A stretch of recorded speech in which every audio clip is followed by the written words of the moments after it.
Hi viewers, welcome to our channel. ప్రస్తుతం మనతో పాటు దాము బాలాజీ గారు, సీనియర్ జర్నలిస్ట్, వారితో ఒకసారి మాట్లాడదాం. సార్ నమస్కారం. సార్ నమస్తే సార్, వైసీపీ సోషల్ మీడియా నాయకులందరికీ కూడా నోటీసులు అందాయి సార్. అందులో అవినాష్ రెడ్డి పిఏ కూడా ఉన్నారు, చాలా మందికి అందేశాయి.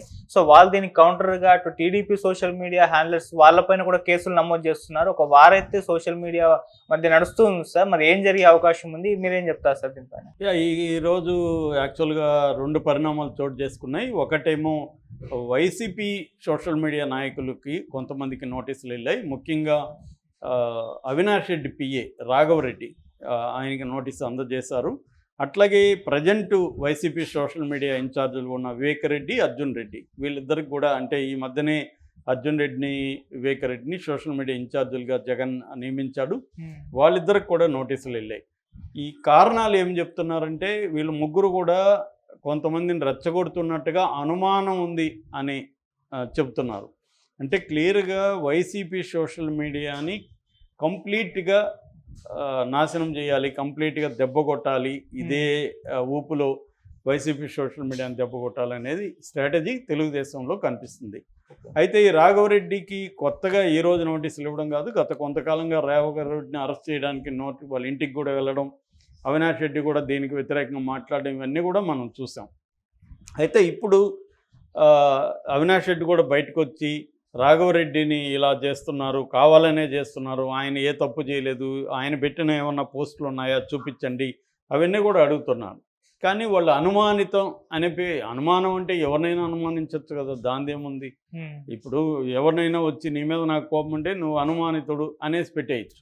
సో అలాగా వీళ్ళు చేస్తున్నారు. అంటే చట్టంలో ఉండే లొసుగులను ఉపయోగించుకొని తెలుగుదేశం కూటమి వైసీపీ నాయకుల్ని, వైసీపీలో ఉండే యాక్టివ్గా సోషల్ మీడియా యాక్టివిస్టుల్ని ఎలా చేస్తున్నారని వైసీపీ వాళ్ళు ఆరోపిస్తున్నారు. వైసీపీ వాళ్ళు ఏం చేస్తున్నారు, రివర్స్లో వాళ్ళు కూడా అటాక్ మొదలుపెట్టారు. కొంత తెలుగుదేశం సోషల్ మీడియాలో ఏ పోస్టులు వైసీపీ వాళ్ళకి వ్యక్తిగతంగా నాయకులకు సంబంధించిన పోస్టులు ఏవైతే ఉన్నాయో వాటినన్నిటిని గుర్తించి వాళ్ళ మీద కేసులు పెడుతున్నారు. కానీ వాళ్ళ మీద కేసులు పెడితే ప్రభుత్వం చర్యలు తీసుకోవట్లేదు, పోలీసులు దాన్ని సైడ్ చేస్తున్నారు. అందుకని ఇప్పుడు వీళ్ళు కూడా ప్రైవేట్ కేసులు కోర్టులకు వెళ్ళే ప్లాన్లో కూడా వైసీపీ ఉన్నట్టు కనబడుతుంది. అదొకటి. రెండవది, ముందస్తు బెయిల్ కోసం రాఘవరెడ్డి ఆల్రెడీ పిటిషన్ వేసుకున్నాడు హైకోర్టులో, నన్ను అరెస్ట్ చేసే అవకాశాలు ఉన్నాయని. అయితే కోర్టు మండేకి దాన్ని పోస్ట్పోన్ చేసింది విచారణ. అందువల్ల ఈ లోపల అరెస్ట్ చేయకుండా అతను అజ్ఞాతంలోకి వెళ్ళిపోయాడు. అంటే వైసీపీ చంద్రబాబు ఏంటంటే వైసీపీకి ఒక పెద్ద టాస్క్ ఇచ్చాడు. అదేంటంటే నేను కనబడిన వాళ్ళంతా అరెస్ట్ చేస్తా, మీరు ఎలా కాపాడుకుంటారో కాపాడుకోండి అన్నట్టుగా. ఇప్పుడు జగన్కి ఏమిందంటే ఒకటి తన వాళ్ళని కాపాడుకోవాలి, ఎవరెవరిని అరెస్టులు చేస్తారో తెలియని పరిస్థితి ఏర్పడింది. అందుకని జగన్ కొన్ని నిర్ణయాలు తీసుకున్నట్టుగా మనకు కనబడుతుంది. ఒకటి, జగన్ ఏమన్నాడంటే ఈ వ్యక్తుల పేరుతో ఎవరు పోస్టులు పెట్టకండి, వైసీపీ పేరుతోనే పార్టీ అఫీషియల్స్ హ్యాండిల్లో నుంచే పెట్టండి, ఏదైనా కేసులు వస్తే నా మీద వస్తాయి కాబట్టి నేను చూసుకుంటా. ఒకటి. రెండవది, ఎక్కడికక్కడ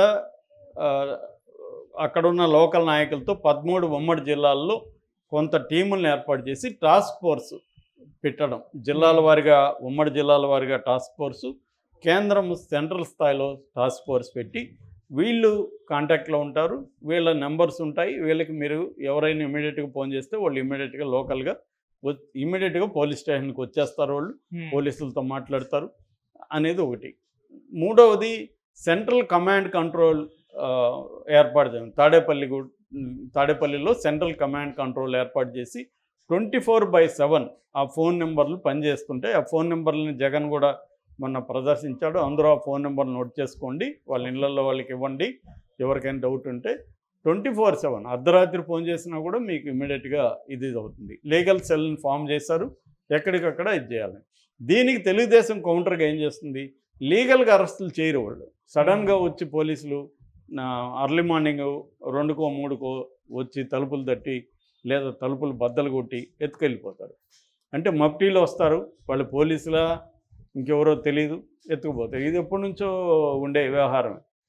మేము నక్సలైట్ పార్టీలో ఉన్నప్పుడు మమ్మల్ని అంతా ఎత్తుకుపోయింది, అలాగే ఎత్తుకుపోయేవాళ్ళు. వాళ్ళు పోలీసులు అన్ని చూసేవాళ్ళకి తెలియదు, ఎవడో సడన్గా వస్తారు, పట్టుకొని వెహికల్లో వేసుకొని వెళ్ళిపోతారు. చూసేవాళ్ళకి ఏముండే, ఎవడో ఒకడు వచ్చి 4 వచ్చారు, ఒకరిని పట్టుకుపోయారు, పోలీసులు అని తెలియదు కదా. అందుకని మేము అరిసేవాళ్ళం, బాబు వీళ్ళు పోలీసులు, మేము నక్సలైట్లు అని గట్టిగా అరిస్తే కానీ జనాలకు తెలియదు. అరవనేయకుండా వాళ్ళు నోరు మూసుకునేవాళ్ళు. ఈ ప్రక్రియ ఎప్పటి నుంచో జరుగుతుంది. ఇది ఏ ప్రభుత్వంలో జరుగుతుంది. జగన్ కూడా ఇదే పని చేసేవాడు కదా. అర్ధరాత్రి వెళ్ళి చాలా మంది మీద పోలీసులు దాడులు చేసి పట్టుకొచ్చారు కదా జగన్ పీరియడ్లో. పెద్ద పెద్ద నాయకులు, అచ్చెన్నాయుడు లాంటి వాళ్ళని, బండారు సత్యనారాయణ లాంటి వాళ్ళని, వీళ్ళందరినీ ఇదే పనులు కదా జగన్ చేసింది. ఇప్పుడు జగన్కి అదే పని జరుగుతుంది. అంటే వాళ్ళకప్పుడు విక్టిమ్స్ తెలుగుదేశం వాళ్ళు ఉంటే ఇవాళ విక్టిమ్స్ వైసీపీ వాళ్ళు ఉన్నారు. సో ఇదే జరుగుతుంది. సో ఇప్పుడు జగన్ వీళ్ళని కాపాడుకోవడానికి ఈ పని చేస్తున్నాడు.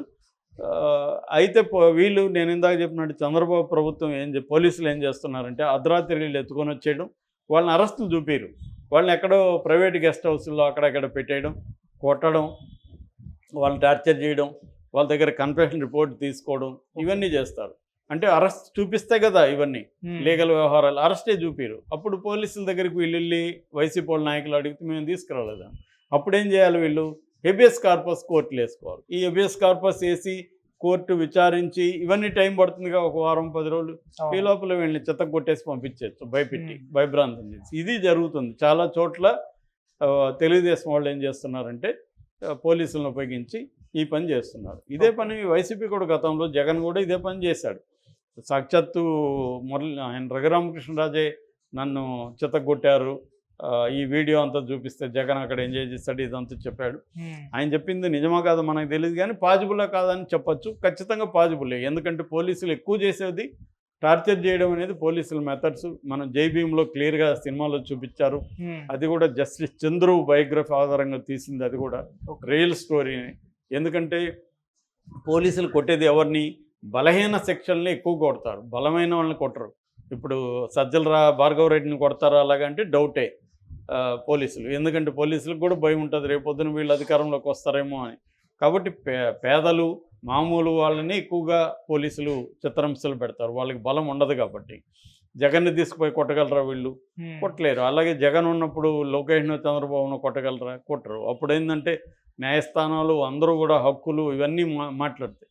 మామూలు పేద ప్రజల్ని కొట్టినా చంపేసినా మాట్లాడరు. గతంలో చంద్రబాబు ప్రభుత్వం అయినా, ఆ తర్వాత జగన్ ప్రభుత్వం అయినా అనేక మంది భయంకరంగా లాకప్ డెత్తులు జరిగాయి.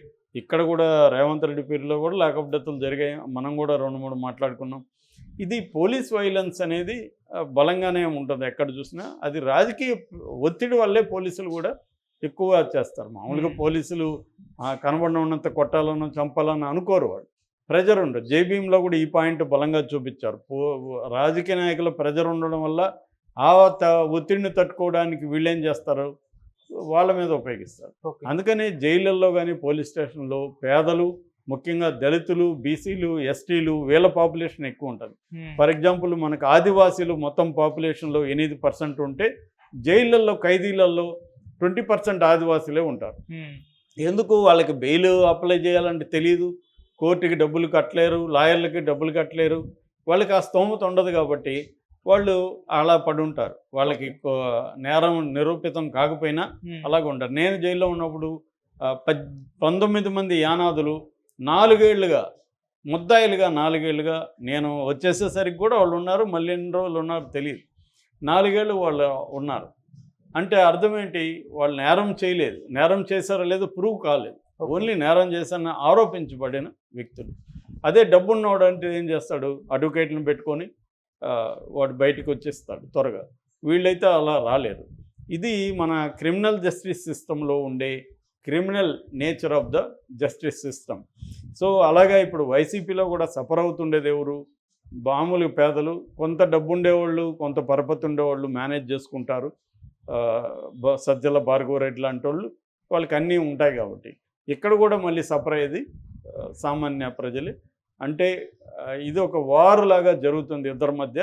ఈ వార్లో ప్రజెంట్ అయితే అధికారంలో ఎవరు ఉంటే వాళ్ళే సక్సెస్ అవుతారు ఎప్పుడైనా.